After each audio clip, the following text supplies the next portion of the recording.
Welcome to the lecture Digital 3D Documentations in Archaeology. The second part of the lecture, Underwater Documentations using Mini Submarines. Here we see an overview of the topics we want to discuss in this lecture. This should help us later to find the individual topics more quickly. As part of the Archaeonautic project at the University of Applied Sciences in Dresden, our aim was to develop an underwater system for semi-autonomous documentation campaigns. Let's take a brief look at various stages of the development process. An important driving force in research work with underwater systems is the possibility of automated documentation analogous to aerial surveys with multicopters. The biggest problem lies in underwater localization. The presented cable-based system ECBERT-2, based on the OpenROV, laid the initial foundation for further work. As an intermediate stage for a live tracking system, the concept was to be supplemented by a GPS buoy attached to the cable. Another major challenge for the documentation is cable management. For an autonomous system, it is necessary to reduce the cable length to a minimum. This has the advantage that the system has a greater degree of freedom and is easier to navigate. For grid-based documentation, there is now no need for complex cable winding and unwinding systems. We can take a good look at the stages of development by visiting the underwater pile dwelling settlements in Austria, which are a UNESCO World Heritage Site. For each visit, I would like to briefly explain the stage of development and discuss the challenges and tasks. So let's start with the first visit in April 2016. The sea pile dwelling station on Lake Mondsee in Austria has already been very well researched. It and many others in the Alps are UNESCO World Heritage Sites. In Austria, the pile dwelling curatorship is responsible for this site and invited us to use our equipment to record and reconstruct these pile dwelling settlements. The situation in this lake is particularly problematic, as the piles can be damaged underwater, for example by anchors or water extraction from one of the sidearms. Regular surveys are to be carried out to enable monitoring. Part of the lake can be seen in the picture.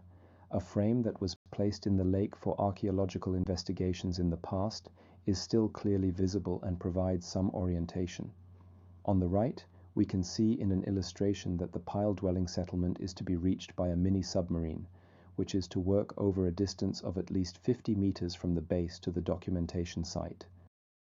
The ECBERT-2 underwater system, based on the OpenROV, was used for the first visit to Lake Mondsee.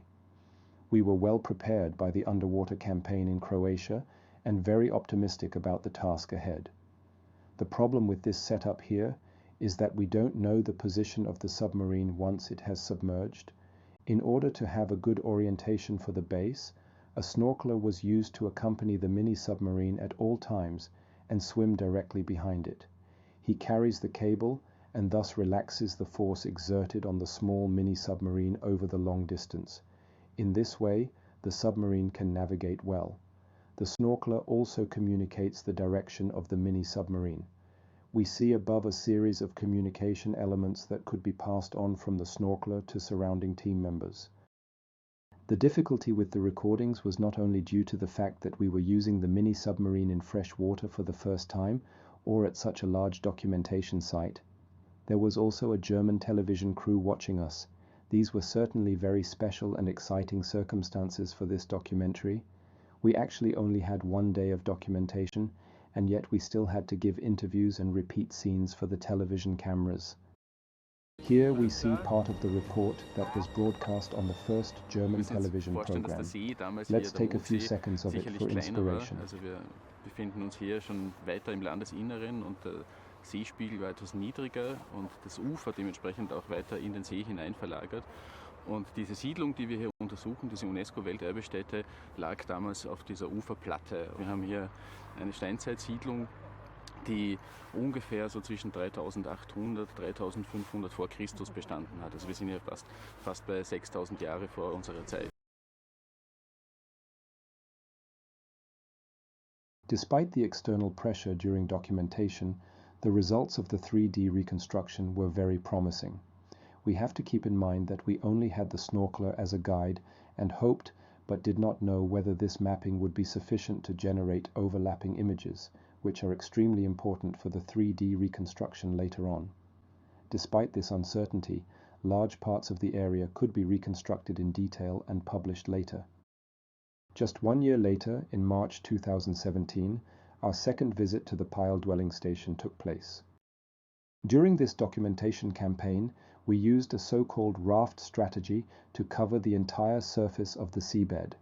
This is the first time that a GPS buoy has been used, which should make it easier to localize the mini submarine.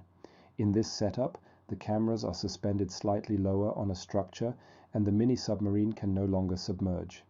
We therefore have the disadvantage that we can only record certain areas of deep water with this setup, but we hope that the localization will bring great added value and that we will only need the Snorkeler for cable routing and no longer for positioning. Here you can see in the upper section how complex the cable management for the mini submarine is. The cable in which the control signals are sent in one direction and the submarine data, including the camera data, in the other direction. The cable always has to be retracted and extended again. Many hands are needed here. In terms of localization, we had a very promising first dive in which positioning via the buoy's GPS signal worked very well. We can see this on the right with the path shown in green. To the right, however, you can see that the position data from the following dives was very inaccurate. This was probably due to the location of the Mondsee, which lies in a valley. Unfortunately, the position data collected could not be used for georeferencing. In the same year, we were at Mondsee for a second time. Let's take a look at what changes had been made to the setup by then. This time we had a real-time 3D reconstruction in our luggage. In the context of autonomous vehicles, so-called SLAM algorithms have been used very successfully for a while now, in which a localization of the system and the construction of a map are tracked in parallel. On the right, we see a video as input, in which very few but relevant features are identified. These features are used to create a point cloud in which the system can find its way around. Later, when it returns to an already known location, it is able to correct the point cloud and thus improve the model.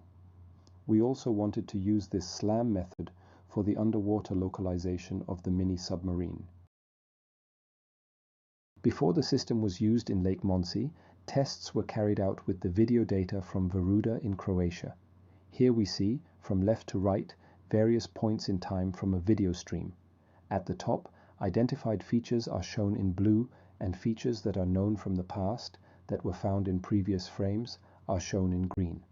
At the bottom, we see how the map gradually increases in size. Another important innovation within the project was the switch from the open ROV to the blue ROV. The new mini submarine has significantly more powerful motors and is much more stable during dives. This also allows us to construct new attachments. Above, for example, we can see long arms on which cameras and diving lamps are mounted. In combination with the SLAM algorithm, the system should now be able to create a live map of the underground using one of the mounted cameras. This map helps us to systematically scan the bottom at the base. That's the theory. First of all, it has to be said that such documentation campaigns have to be planned well in advance, and the documentation periods often cannot be adjusted spontaneously. We were just about to get started on Mondsee when Storm Herwart made our work impossible. We had to abort the documentation and see how we could get the equipment and ourselves back home safely. However, we were able to record a short video sequence with great difficulty during a dive.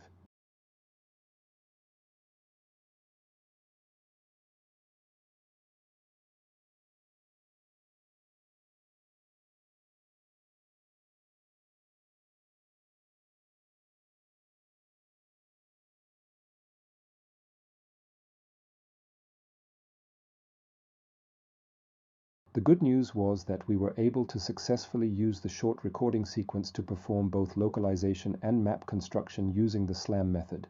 This makes us very optimistic for further documentation visits.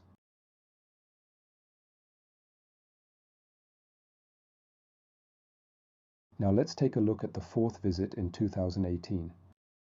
In addition to numerous technical advances that we made with the mini submarines, we added further skills in aerial surveying and 3D reconstruction with multicopters.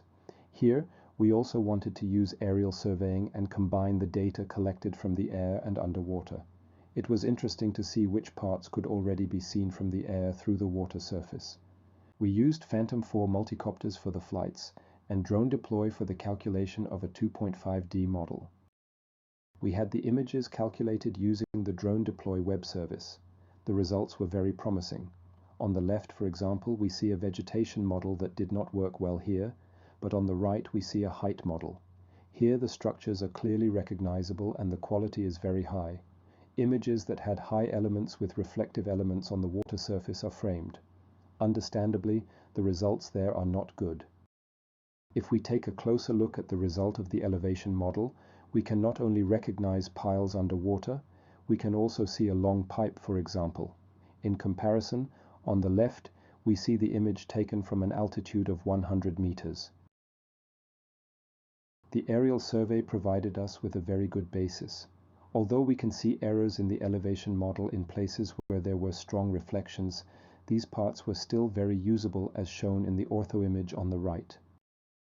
To see how useful the data was, let's take a closer look at the reconstructed ortho image. We can clearly see a frame underwater and the piles protruding from it. The frame was installed many years ago to record the underwater situation archaeologically and make it easier to measure changes over time. On the right-hand side, for example, we can see that the distance from the water surface to the ground was 1.5 meters, and on the left-hand side it was almost 6 meters. This allows us to see how well the structures can be recognized from the air. Let's take a look at the special features of our current mini submarine called Nano. We have used the BlueRov 2 from Blue Robotics as the basis. We can see, for example, a wireless boat that sends control signals in one direction and data from the mini submarine about its position in space, velocity, camera data, etc. in the other direction. The mini submarine has a cable to this buoy and communicates with the base via a radio link. This enables better and more flexible movement in the water. Of course, the diving depth is now limited to the length of the cable, but we have different cable lengths to swap. Normally, the mini submarine can dive up to 100 meters. A GoPro is permanently mounted at the bottom. We use the video data from this camera for the live 3D reconstruction with the help of a SLAM algorithm. The sidearms are also an in-house development and allow the mini submarine to be quickly adjusted to the area under investigation with cameras and diving lamps. Here we see the deployment of Nano on Lake Mondsee accompanied by a multicopter from above. The mini submarine is controlled from the base and it slowly pulls the buoy behind it. This means we can do without a support diver and complicated cable management. From the base, it was possible to observe the results of the documentation in a relaxed manner. From above, it is easy to observe how the recording strategy works. Similar to aerial surveys with multicopters, we see a double grid strategy with as many overlapping paths as possible. This leads to significantly better and error-free 3D models. We equipped the mini submarine with diving lamps and the buoy with highly visible LEDs. This made it possible to carry out diving experiments at night.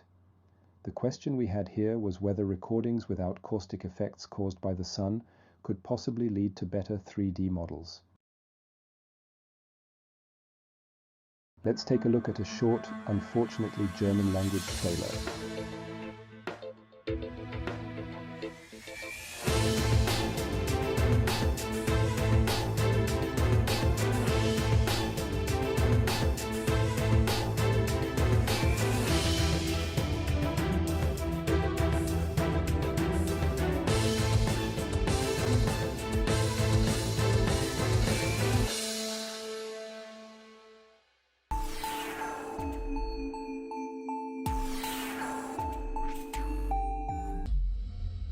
Wir betreuen für die Republik Österreich das UNESCO-Welterbe der prähistorischen Pfahlbauten in Österreich. Wir haben hier 5 Siedlungen, insgesamt sind es 111 im alpinen Raum.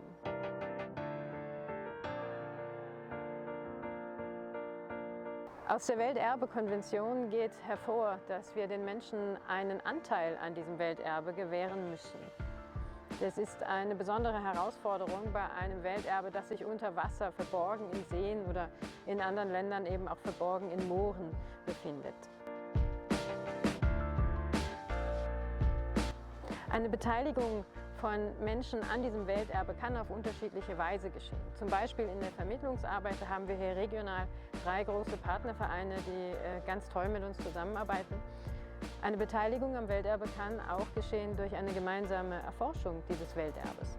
Das ist in Österreich aufgrund des sehr strengen Denkmalschutzgesetzes sehr schwierig. Aber mit diesem Projekt, das wir gemeinsam mit Archaeonautik umsetzen, hoffen wir, Wege zu finden, wie wir Menschen eben doch einen direkten und persönlichen Zugang zu den Welterbestätten unter Wasser gewähren können, die trotzdem sicher ist für unsere Denkmäler.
With the new concept, we are able to operate the mini submarine over longer distances and carry out documentation. The whole thing was to take place at Kochaker Sea in Austria, as this location has a very special characteristic. Here we can see the World Heritage Site Kochaker Sea in Austria on the map. It is not clearly visible on the map, but there is a small elevation underwater within the lake that was built on thousands of years ago. This elevation is our documentation area. We can already see the challenge on the map. On this section of the map, we can see the elevation in the water a little better at the bottom right. From the planned base, it is over 500 meters as airline. That's quite a long distance for a radio link. How the archaeologists imagine the appearance and function of the island a few thousand years ago, according to current findings, can be seen at the top right. Here we see a multi-copter flight to show us the full dimension of the documentation. At the very back, you can perhaps already see where the documentation area is located in just under half a kilometer.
We have a second multicopter in use here, which observes the first one from above during the documentation. Below we can see the Mini Submarine, which is controlled from a distance of 500 meters. A support diver is present because the Mini Submarine was driven to the documentation site by boat in order to have as much battery capacity as possible for the recording. The support diver brings the Mini Submarine to the water and stays nearby for safety.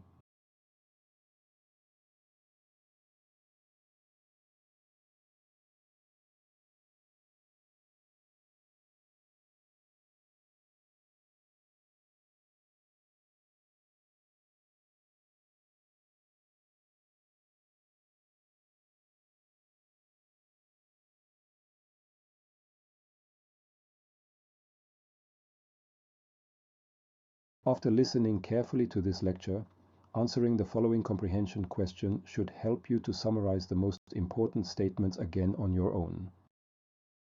In this practical part, we will get to know the Agisoft Metashape software and process a data package from Bukhara in Uzbekistan.